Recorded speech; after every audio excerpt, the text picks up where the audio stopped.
강점기 시가 외부 지문으로 나올 수 있는 것들은 다 해야 된다고 했습니다. 그래서 얘는 주제가 어떻게 되냐면 일제강점기 유의민들의 비참한 삶에 대한 연민입니다. 일제강점기 유의민들의 비참한 삶에 대한 연민이다. 일제강점기 유의민들의 비참한 삶에 대한 연민이다. 그래서 오랑캐꽃을 의인화해서 청자로 설정하고 있고, 그리고 오랑캐꽃이 명칭에 대한 유래를 설명하고 있다. 역사적 사건과 관련지어서 시상을 전개하고 있다. 오랑캐꽃의 상징성을 보면 고려시대 때는 고려 군사에 의해 삶의 터전을 잃고 쫓겨갔던 여진족의 비극적 삶을 연상하게 한다. 그리고 일제강점기에는 일제의 탄압에 의해 생활의 터전을 잃어버린 채 유랑하는 우리 민족의 유민으로서의 삶을 표상한다. 그것이 바로 오랑캐꽃의 의미이다. 전체적인 내용 봅시다. 이 시는 오랑캐꽃이라는 자연물을 소재로 일제강점기 우리 민족의 비참한 삶을 그린 작품이다. 서도와 총 3년으로 이루어져 있는데 서도에는 오랑캐꽃이라는 이름의 유래를 제시하고 있다. 1년에서는 오랑캐로 불리던 여진족이 고려 군사에 쫓겨났던 역사적 사실을 객관적으로 이야기하고 있다.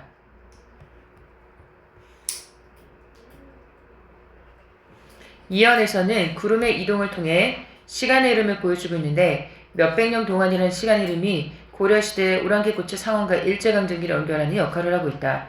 3년에서는 억울한 상황이 놓인 오랑캐꽃을 통해 일제강점기 억울하게 고향을 떠나야만 했던 우리 민족의 모습을 연상하도록 한다. 오랑캐와 외연상의 유사성 이외에는 아무런 관련이 없는데도 오랑캐꽃이라 불리는 상황과 나라 잃은 백성으로 억울하게 고향을 떠나야만 했던 상황이 닮아있는 것이다. 그리고 마지막에 화전에 오랑캐꽃이 목 놓아 울 수 있도록 햇빛을 막아주고 있는데 이는 오랑캐꽃이 목 놓아 울 수 있는 환경을 조성한 것이며 일제 식민지라는 비참한 상황에 놓인 우리 민족에 대해서 연민의 시선을 보내고 있는 것이다. 올라가서 한번 봅시다. 긴 세월을 오랑캐와의 싸움에 살았다는 우리의 먼 조상들이 너를 불러서 오랑캐꽃이라고 했으니 오랑캐꽃을 보고 너라고 했으니까 의인법이 되는 겁니다. 너를 불러 의인법. 어찌 보면 너의 뒷모양이 머리채를 들인 오랑캐의 뒷머리와도 같은 까닭이라고 전한다. 안악도 우두머리도 돌볼 수 없이 갔단다. 돌의 샘도 띠짓도 버리고 강 건너 쫓겨갔단다. 고려 장군이 무지무지 쳐들어와 오랑캐는 가랑잎 없이 굴러갔단다. 라고 하면서 힘없이 쫓겨가는 상황을 보여주고 있지. 구름이 모여 골짝골짝을 구름이 흘러 몇백 년이 뒤를 흘러갔나. 시간의 흐름을 보여주는 거고 너는 오랑캐의 피 한 방울 받지 않았지만 오랑캐꽃이다.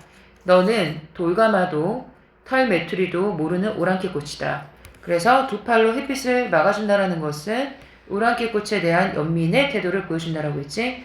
울어버려 목 놓아 우러나 부른 오랑캐꽃이야 라고 하면서 암울한 현실에 대한 슬픔과 억울함을 보여주고 있다. 그래서 얘가 외부심으로 나오면 우선 화자가 오랑캐꽃을 바라보는 태도 자체가 연민의 시선을 바라보고 있고 오랑캐꽃이 우리 민족을 상징한다라는 의미를 파악하면 됩니다. 264의 절정 봅시다. 얘도 마찬가지로 일제강점기와 관련이 있는 거지. 그래서 처음에 여기 보면 매운 계절의 채찍이 갈겨라고 했을 때 이 매운 계절이 일제강점기를 상징하는 거지. 일제강점기 어떤 채찍, 탄압과 시련에 갈겨서 마침내 북방으로 휩쓸려 왔다. 북방이라고 하는 것은 이렇게 우리나라 지도가 있으면 수평적 공간의 극한 지점을 얘기하는 거고, 그 다음에 고원이라고 하는 것은 산이 이렇게 있으면 산의 가장 극한 상황, 꼭대기를 고원이라고 한다. 그래서 북방과 고원이 합쳐진 것을 서리빨 칼날진 그 위, 즉 절정이라고 합니다. 그래서 제목이 절정입니다. 일제강점기 절정 상황 속에서 어디다가 무릎을 꿇어야 되나 한 발 제겨 디딜 곳조차 없다. 더 이상 갈 곳이 없다라는 거지. 더 이상 갈 곳이 없는 상황 속에서 생각을 전환합니다. 생각을, 인식을 전환합니다. 어떻게? 내가 처해져 있는 겨울은 일제강점기지. 일제강점기는 강철로 된 무지개인가 보다. 강철로 무지개가 될 수 없으니까 역설법이 되는 거지. 그럼 이게 무슨 말이냐면 더 이상 나빠질 수 없는 극한의 상황이니까 앞으로 무지개밖에 없다. 앞으로는 희망밖에 없다라고 하면서 생각을 전환시키는 겁니다. 그게 지금 보면 오른쪽 페이지에 나와 있지. 겨울 강철이라고 하는 것은 혹독한 시련 그리고 차가운 이미지고, 무지개라고 하는 건 희망, 황홀한 이미지다. 겨울은 강철로 된 무지개라고 하는 것은 역설적 인식을 통한 극한 상황의 초월로 볼 수 있다. 관조적 자세를 통해서 일제강점기 비극적인 상황을 이겨내고 있다.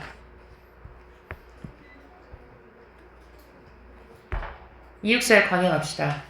이육살 광해 다음 페이지.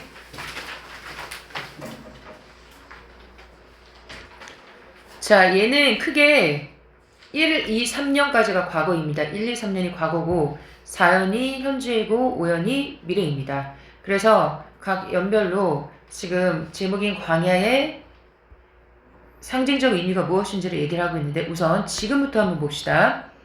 지금 눈이 내린다라고 했지. 지금 여기서 말한 지금은 언제를 얘기하는 거냐면 지금 일제강점기입니다. 일제강점기. 지금 눈이 내리고 매화향기가 홀로 아득하니라고 했을 때, 이 매화향기라고 하는 것은 조국 강북의 기온을 얘기합니다. 조국 강북의 기온. 이 상황 속에서 내 여기 가난한 노래의 씨를 뿌리겠다라는 것은 내가 나라와 민족을 위해서 희생하겠다는 겁니다. 여기 보면 속죄악 모티프란 단어가 있지. 속죄악 모티프가 뭐냐면 이렇게 십자가에 예수 그리스도가 못 박혀서 돌아가셨지. 이게 뭐가 됐냐면 예수 그리스도가 희생 제물이 된 거야. 희생 제물. 희생 제물이 된 거야. 희생 제물. 그런데 왜 이렇게 희생을 하게 됐어? 인류의 죄를 본인이 대신 짊어지고 본인 스스로가 제물이 된 거지. 제물이. 그 전에는, 예수 그리스도가 있기 전에는 누가 제물이 됐어? 양 같은 거 있지. 이런 짐승. 짐승을 태워가지고 제사를 지냈었어. 그런데 이 이후부터는 더 이상 제사를 지내지 않아도 돼. 예수 그리스도가 십자가에 못 박혀 흘리신 이후부터는. 그래서 속죄악 모티프라고 하는 것은 본인이 그 죄에 대한 희생의 대가를 치르겠다. 지금 무슨 말이냐면 여기에는 화자가 본인 스스로가 속죄악 모티프가 되겠다. 나라와 속죄악이 되겠다. 나라와 민족을 위해서 희생하겠다는 의지를 보여주는 거야. 내가 여기 가난한 노래 씨를 뿌려라는 것은 나라와 민족을 위해서 희생하겠다는 의지입니다. 그렇게 되면 다시 천고의 뒤에 아주 먼 훗날 미래에 백마 타고 오는 초인이라고 하는 것은 조국의 광복을 이룰 수 있는 존재를 얘기하겠지. 이런 초인이 있어서 이 광야에서 목 놓아 부르게 하리다 라고 얘기를 합니다. 자, 그러면 전체적인 구조를 봤을 때 처음에 1, 2, 3년까지가 지금 다 과거라고 얘기를 했었지. 과거. 여기가 과거야. 그리고 여기가 현재고 여기가 미래라고 했지. 과거, 현재, 미래. 그러면 현재 이 광야라는 곳은 일제강점기가 돼서 시련과 고난을 당하고 있고, 이후에 미래에서는 이 조국을 독립해 줄 수 있는 어떤 미래 선구자가 올 것이다라고 얘기하는데, 과거는 이곳이 어떤 곳이었냐? 까마득한 날에 하늘이 처음 열리고 천지가 개벽한다라고 하지. 하늘이 열리고 어디 다구는 소리가 들렸겠느냐? 들리지 않았다는 거야. 다구는 소리는 생명의 기척을 얘기합니다. 어디 다구는 소리가 들렸겠느냐? 모든 산맥들이 바다를 좋아해 달릴 때에도 차마 이곳이라고 하는 것은 광야를 얘기합니다. 이것을 함부로 범하지 못했을 것이다. 왜 이 광야는 어떤 곳이야? 신성 불가침의 땅이라고 하는 것은 신성한 곳이라는 걸 얘기합니다. 그럼 이렇게 신성한 곳이 광야였는데 끊임없는 광음을 불질한 세월이 계절이 피어선 지구라는 말은 세월의 흐름을 얘기하는 거야. 세월의 흐름. 끊임없는 시간이 흘러서 큰 강물, 역사가 비로소 길을 열었다. 그래서 이 광야라는 곳이 어떤 곳인지에 대해서 지금 이야기를 하고 있다. 각 시험이 싣고 상징적 의미. 광야는 우리 민족의 삶의 터전이자 역사의 현장이고, 눈은 일제강점기의 암담의 현실, 실현과 고통, 매화향기는 조국 광복의 기운, 그리고 가난한 노래씨는 조국 광복을 위한 자기 희생의 의지를 보여주고 있다. 이런 내용입니다. 자, 다음 페이지 넘어갑시다. 이육사의 꽃.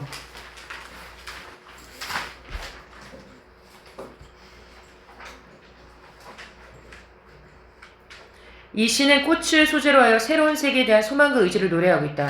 극한적인 상황을 극복하고 새로운 세계가 찾아올 것을 확신하는 화자의 강인한 현실 극복 의지를 엿볼 수 있다. 라고 해서 혹독한 현실을 상징하는 단어들은 하늘도 다 끝났고 비 한 방울 내리지 않는 그 땅, 북쪽 툰드라, 그리고 희망찬 미래를 상징하는 단어들은 이런 것들이 있다. 서로 대조되는 겁니다. 대조되고 있어. 그래서 나중에는 결국 새로운 세계가 찾아올 것이다라는 이런 것을 확신하고 있다.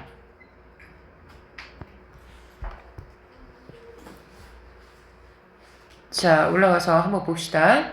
동방이라고 하는 것은 동방예의지구 우리나라입니다. 동방은 하늘도 다 끝나고 왜 하늘도 다 끝나고 비 한 방울 내리지 않아? 일제강점기니까.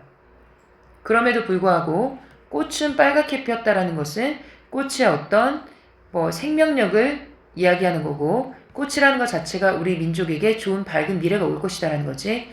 내 목숨을 꾸며 쉼 없는 날이여.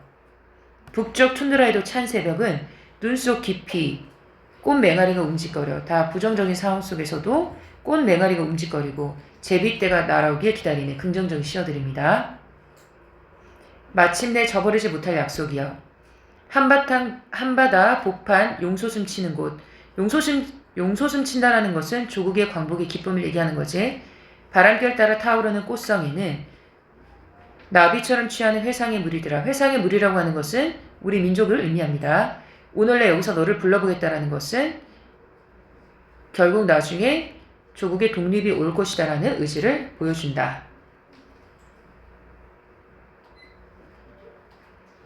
그래서 앞부분에 보면 선경, 경치를 먼저 얘기를 하고 있고 그 다음에 이후부터 사행에서는 영탄적인 종교를 보여주고 있다.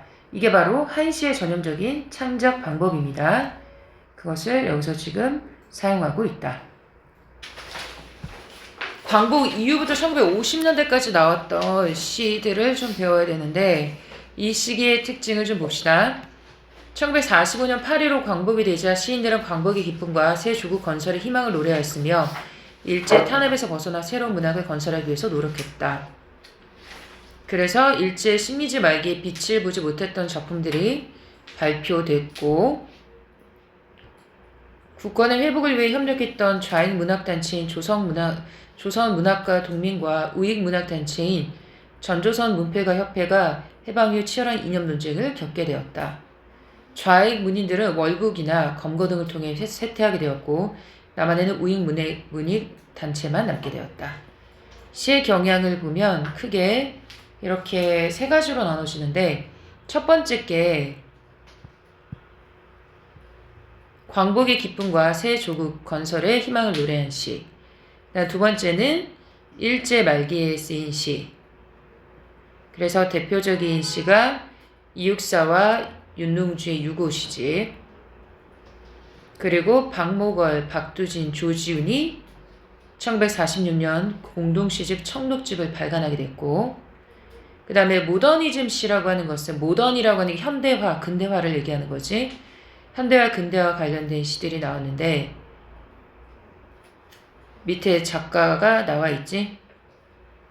신석정의 꽃덤불, 박목월의 산도와, 박두진의 어서 너는 오너라, 조지훈의 낙화 이런 시들이 모더니즘 시의 특징을 보여주고 있다. 다음 1950년대입니다. 1950년대는 6.25 전쟁이라는 민족이 비극적 참상을 고발하고 전쟁의 혼란을 극복하는 것이 중요한 과제였다.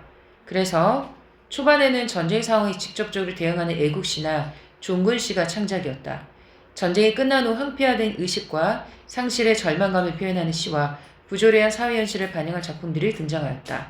전통적인 순수 서정시의 경향이 계속 이어지고 현대적 도시감각과 지적 태도를 중시하는 모더니즘 경향이 주도적 위치를 차지하게 되었다. 크게 봤을 때 1번 전후문학, 2번 서정시, 3번 모더니즘시 이렇게 크게 세 가지로 나눠진다. 거기 밑에 보면 구상의 초토의 시, 그 다음에 이 정도만 잘 나오는 작품입니다. 그러면 넘겨봅시다. 중요한 것부터 먼저 해야 되니까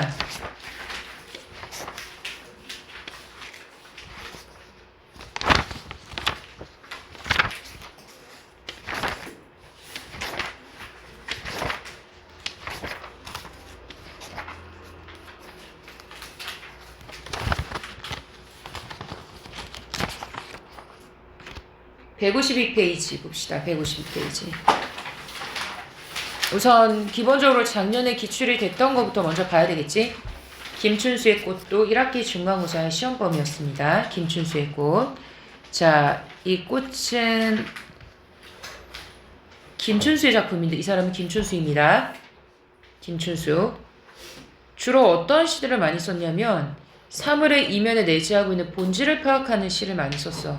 그래서 시 자체가 조금 어렵습니다. 그래서 주제 자체도 뭔가 명확하지 않고 존재의 본질 구현에 대한 소망이야. 존재의 본질 구현에 대한 소망. 그래서 이것을 꽃을 통해서 보여주고 있는데,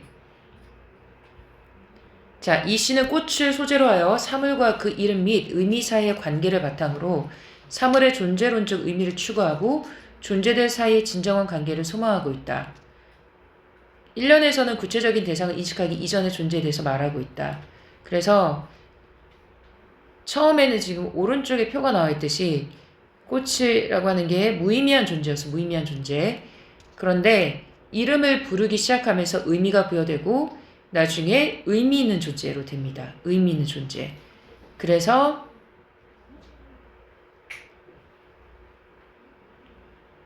이 시의 화자는 본인도 누군가가 자신의 본질을 인식하고 이름을 불러줌으로써 의미 있는 존재가 되기를 소망하고 있다. 결국 본인도 누군가에게 의미 있는 존재가 되고 싶어 한다. 이게 핵심 내용입니다. 그래서 서로가 서로 이름을 불러주는 것 자체가 진정한 관계를 맺게 되기를 보여주는 어떤 행위라고 볼 수 있는 거지. 자, 그러면 작품 한번 봅시다. 내가 그의 이름을 불러주기 전에는 그는 다만 하나의 몸짓에 지나지 않았다라는 말은 하나의 몸짓이라는 것은 무의미한 존재를 의미합니다. 내가 누군가의 대상을 인식하기 전에 이름을 불러주기 전에는 하나의 몸짓이었다. 근데 이름을 불러준다는 것은 존재의 의미를 부여하는 거지. 이름을 불러주었을 때 그는 나에게서 뭐가 됐다? 꽃이 되었다. 의미 있는 존재가 됐다는 뜻입니다. 그래서 하나의 몸짓과 꽃은 서로 대조되는 거야. 하나의 몸짓과 꽃은 서로 대조가 된다. 그는 나에게 와서 꽃이 되었다. 내가 그의 이름을 불러준 것처럼 나의 이 빛깔과 향기에 알맞은, 빛깔과 향기라고 하는 것은 나의 이 본질적인 가치에 맞는 누가 나의 이름을 불러줬으면 좋겠다. 그에게로 가서 나도 그에게 꽃이 되고 싶다라는 것은 의미 있는 존재가 되고 싶다는 뜻이지. 의미 있는 존재가 되고 싶다. 우리들은 모두 무엇이 되고 싶다? 상호 의미 있는 존재가 되고 싶다. 너는 나에게, 나는 너에게 잊혀지지 않는 하나의 눈짓이 되고 싶다. 하나의 눈짓이라는 것 자체도 서로 의미 있는 존재를 의미하는 겁니다.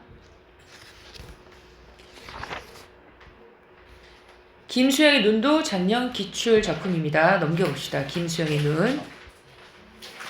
자, 김수영이라고 하는 시인 한번 봅시다. 1921년부터 1968년까지 살았던 시인이고 초기에는 모더니즘 성향을 강하게 드러냈으나 점차 강렬한 현실의식과 저항의식이 기초한 새로운 시점을 탐구하였다. 그래서 4.19 혁명 이후부터 조금 시의 경향이 많이 달라지기 시작했습니다. 김수영은 암울했던 시대의 시를 통해 민주화 운동에 참여하고 자신의 의지를 표현한 시인이다. 이 시는 역시 1954년 대통령직을 연임한 이승만의 장기 집권을 위해 대통령 3선 제안의 철폐를 핵심으로 하는 헌법 개정안을 통과시킨 시대적 배경 속에서 창작되었다. 그래서 시는 기침을 하자 가래를 뱉자라고 하면서 현재 부정부패한 현실을 물리치고 순수하고 정의로운 삶을 회복하려는 의지를 보여주고 있다. 자, 눈은 살아있다. 떨어진 눈은 살아있다. 마당에 떨어진 눈은 살아있다라고 해서 지금 길이가 점차 어떻게 되고 있어? 길어지고 있지. 점층법이지. 점층법. 눈이라고 하는 것은 순수한 생명. 살아있다. 떨어진 눈은 살아있다. 마당 위에 떨어진 눈은 살아있다. 자, 기침을 하게 되면 내 속에 있는 더러운 가래가 벗어나게 되는 거지. 그래서 기침이라고 하는 것 자체는 자기를 정화하는 행위라고 볼 수 있습니다. 젊은 시인이여 기침을 하자. 젊은 시인은 누굽니까? 화자 자신을 얘기하는 겁니다. 눈 위에 대고 기침을 하자. 눈더러 보라고 마음 놓고 기침을 하자. 눈은 살아있다. 죽음을 잊어버린 영혼과 육체를 위하여. 여기서 말하는 죽음을 잊어버린 영혼과 육체라고 하는 것은 화자 자신을 의미합니다. 용기 있는 지식인. 눈은 새벽이 지나도록 살아있다. 끝까지 살아있다는 그만큼 생명력이 강하다는 거지. 기침을 하자. 젊은 시인이여 기침을 하자. 여기서 말하는 젊은 시인. 죽음을 잊어버린 육체 같은 의미입니다. 눈을 바라보며 밤새도록 고인 가슴에 가래 더러운 것을 마음껏 뱉어내자.